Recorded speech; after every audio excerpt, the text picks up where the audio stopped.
Hello friends. हम सभी की जो लाइफ है वो बहुत अमेजिंग है। इस धरती पर मनुष्य ही केवल एक ऐसा प्राणी है जो अपनी लाइफ को पूरी तरह से एंजॉय कर सकता है, जिसके पास विद्या, बुद्धि और विवेक होता है और वो उनका प्रयोग करके कहीं भी पहुंच सकता है। और इसके अलावा हमारे आसपास नेचर ने, गॉड ने इतनी सारी अच्छी चीजें दी हुई है ना, इतनी सारी अच्छी विशेष है या हम वरदान कह सकते हैं कि अगर हम उनका प्रयोग करना चाहें तो अपनी लाइफ को बहुत अच्छा बना सकते हैं, पूरी तरह से आनंद मग्न होकर जी सकते हैं। लेकिन हम छोटी छोटी प्रॉब्लम्स और बाधाओं में इतना अधिक उलझ जाते हैं ना कि उनकी तरफ हमारा ध्यान ही नहीं जा पाता है और बस इसी तरह से हम अपनी जिंदगी पूरी करते चले जाते हैं।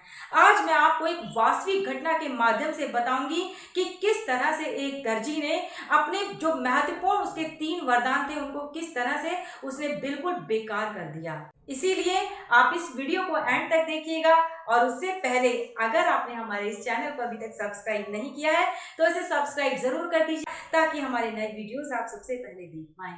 फ्रेंड्स, कहानी को बहुत ध्यान से सुनिएगा। एक बार नेपोलियन अपने सैनिकों से अलग होकर एक गांव में जा पहुंचे। वहां पर रूसी सैनिक उनको तलाश कर रहे थे। रूसी सैनिकों से बचते बचाते वो एक दर्जी की दुकान में घुस गए। दर्जी ने उनको रूसी सैनिकों से बचाने के लिए एक कालीन में ऐसे रैप करके लपेटा और कोने में रख दिया। रूसी सैनिक वहां पर आए और उन्होंने पूछा कि क्या कोई व्यक्ति यहाँ पर आया है। दर्जी ने मना किया, मगर सैनिक तो सैनिक थे, उन्होंने छानबीन करनी शुरू कर दी। छानबीन में उन्होंने देखा कि कहीं पर कोई है ही नहीं, कोई भी व्यक्ति नहीं था।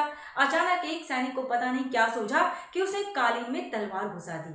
अब जैसे ही उसे कालीन में तलवार घुसाई वैसे ही दर्जी की सांस अटक गई, लेकिन उसे तलवार बाहर निकाली और उसके बाद वो वहां से चले गए। उनके जाने के बाद दर्जी ने जल्दी से कालीन को खोला और जब उन्होंने नेपोलियन को सही सलामत पाया तो राहत की सांस ली और कहा कि ओह, मेरी तो जान ही निकल गई थी।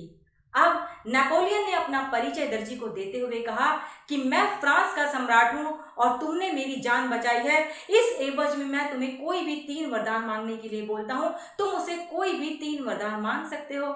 दर्जी कम पढ़ा लिखा था। उसने जब सुना कि फ्रांस के सम्राट उसे 3 वरदान देने जा रहे हैं तो उसने कहा कि पहली बात तो यह है कि मेरे घर की छत टपकती है, आप उसे ठीक करा दीजिए। उसके बाद उसने दूसरा वरदान मांगा कि मेरे पड़ोस में ही एक और टेलर है और कृपया करके आप उसे कहीं और शिफ्ट करा दीजिए जिससे कि मेरा जो टेलरिंग का काम है वो अच्छी तरह से चलता जाए।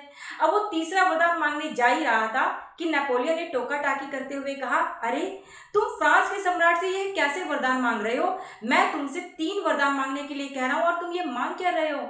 अब इसके बाद दर्जी ने जो अंतिम वरदान मांगा वह ध्यान से सुनिएगा।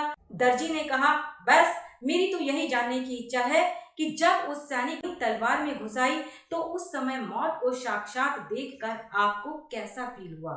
नेपोलियन एक कम पढ़े लिखे दर्जी का यह प्रश्न सुनकर सकते में आ गया। तभी सैनिक तलाश करते हुए नेपोलियन को वहां पर आ गए और नेपोलियन ने कहा कि इस दर्जी को तुरंत ही पकड़कर मार दिया जाए। दर्जी तो अब थर-थर कांपने लगा। नेपोलियन वहां से चला गया और जो सैनिक थे वो दर्जी को साथ साथ लेकर चले।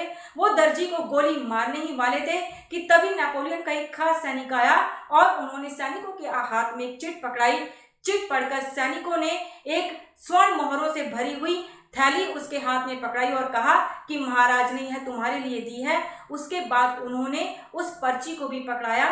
टेलर कम पढ़ा लिखा था मगर थोड़ा बहुत पढ़ ही सकता था। उसने जब उस पर्ची को खोला तो उस पर लिखा था, मेरे ख्याल से अब तुम्हें तीसरा वरदान जो तुमने मांगा था कि मौत को साक्षात देखकर मुझे कैसा महसूस हुआ था, यह बताने की जरूरत बिल्कुल नहीं रही क्योंकि तुम स्वयं अब उस अनुभव को भुगत चुके हो। यह सुनते ही टेलर की एकदम से आंखें खुल गई और तब उसे समझ आया कि उसने कितनी बड़ी बेवकूफ़ी कर दी है। लेकिन फिर भी नेपोलियन तो फ्रांस के सम्राट थे, उन्होंने फिर भी उसको न केवल जीवन दान दिया बल्कि साथ साथ मोहरों की अशर्फियां भी दी। मगर वास्तविक जीवन में हम सभी के साथ ऐसा नहीं होता है। हम अगर अपने अवसर को हाथ से निकाल देते हैं, अपने आसपास आने वाली विशेष पर ध्यान नहीं देते हैं तो हमें जिंदगी में कुछ भी हाथ नहीं लगता है और कई बार तो हमारा नुकसान भी हो जाता है। इसीलिए ध्यान पूर्वक हमें अपनी लाइफ को जीना चाहिए, सदैव पॉजिटिव रहना चाहिए और हमारे आसपास जो भी कुदरत की अच्छी चीजें बिखरी हुई है ना उनको समेट कर रखना चाहिए, उनको अपनी लाइफ में लाने की कोशिश करनी चाहिए। यह नहीं कि छोटी छोटी प्रॉब्लम्स के चलते हम उनको दरकिनार कर दें, उन पर ध्यान ही ना दें। फ्रेंड्स, उम्मीद करती हूँ कि आपको यह वीडियो पसंद आया होगा।